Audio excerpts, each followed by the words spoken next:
Don't you want to play with Uncle Odd? Weird. They won't fight. Not as weird as all that.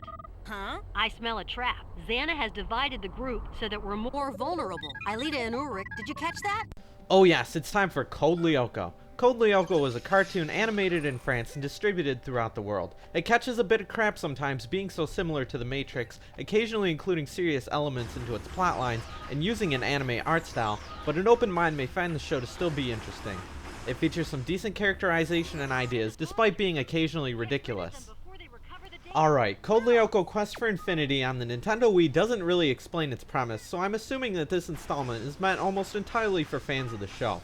While I've seen a few earlier episodes, I was a bit lost until I read up about some things on the internet. The story goes like this. There's a group of school-age friends who found a way into the digital world. Within the digital world, there's an entity known as Xana bent on causing destruction in the real world, which it does through many creative means. The kids need to go into the digital world and basically cause hell while shutting down towers, which takes away from Xana's power. Quest for Infinity follows the 4th season of the show, where they need to save their friend William, who has been trapped in the digital world and brainwashed into working for Xana. Yeah, something like that. If you're an avid follower of the show, you'd probably be able to explain it much better than I ever could. Quest for Infinity is a textbook platforming game that doesn't take too many chances. The main gameplay consists of your crew getting sent to various digital worlds and making your way through them. They're mostly linear, and you'll consistently segue between fighting enemies and a lot of jumping. Except for when the story limits you to only having certain characters available, you'll usually be able to choose between 4 of them. One uses a sword, which is mostly useless, and the other 3 are projectile users. Of the other 3, most gamers will probably stick with Yumi, whose stronger projectile attack can lock onto enemies. Each character also has a few special abilities, which are mostly only used in context-sensitive areas. Code Lyoko makes good use of the motion sensing controls of the Wii Remote. This is a platforming game after all, so you'll be moving your character with the analog stick on the nunchuck, but as you'll usually stick with the projectile users, the aiming with the Wii Remote is a very welcome addition. You'll still have to use Wii Remote swiping to use Ulrich's sword attack, which is a bit of a pain as its responsiveness is sluggish, but you'll hardly ever have to use it. Hey, heard the latest? Yeah, I heard. Rose's rabbit Pipette relieved himself in the pot of spaghetti bolognese. How did you know that? Well, last week I noticed that the spaghetti bolognese tasted strange. Quest for Infinity includes a few other styles of gameplay. Reminiscent of Star Fox, though much more simplistic, are the ship flying parts of Code Lyoko.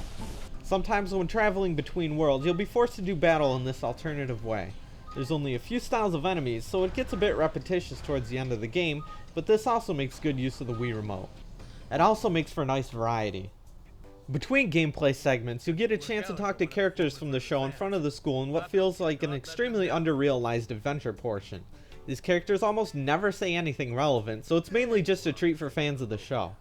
Just who exactly is the king of Disco Paco? I have no clue whatsoever, but then maybe you do. So how exactly is this video game? First off, despite its variety of artistic styles and good use of the Wii Remote, it still feels generic. The level designs contain absolutely nothing unique. The disappearing platforms, jumping, maneuvering, wall climbing, and so on all feel like they've been lifted directly from other games. The graphics are a bit disappointing as well. You can definitely tell this game was produced on a budget. While Code Lyoko may have the excuse of where it's supposed to look like a primitive digital world, the resolution still feels low and there is some room for improvement.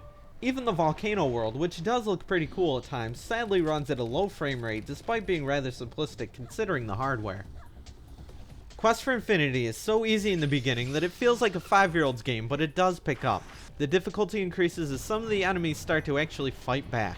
It's still mostly a walk in the park for any seasoned gamer, but with stuff like the boss fights, which do kick a bit of ass, Code Lyoko avoids being a bad game. It just doesn't take any risks, and there's not much that sets it apart from anything else. I can't really recommend Quest for Infinity to anyone who isn't a big fan of the television show. Hardly anything in this game is better than just average. With a subpar storyline presentation that won't even make sense to most people, sketchy production values, and run-of-the-mill gameplay, there isn't much incentive for most gamers to ever consider giving this game a try. Quest for Infinity will never be anyone's favorite game, but it does do a good job of letting fans of the show play out their favorite characters for about 8 hours max. Overall though, as I do appreciate the show a tiny bit, I did moderately enjoy it. I give Code Lyoko Quest for Infinity on the Nintendo Wii a 6 out of 10.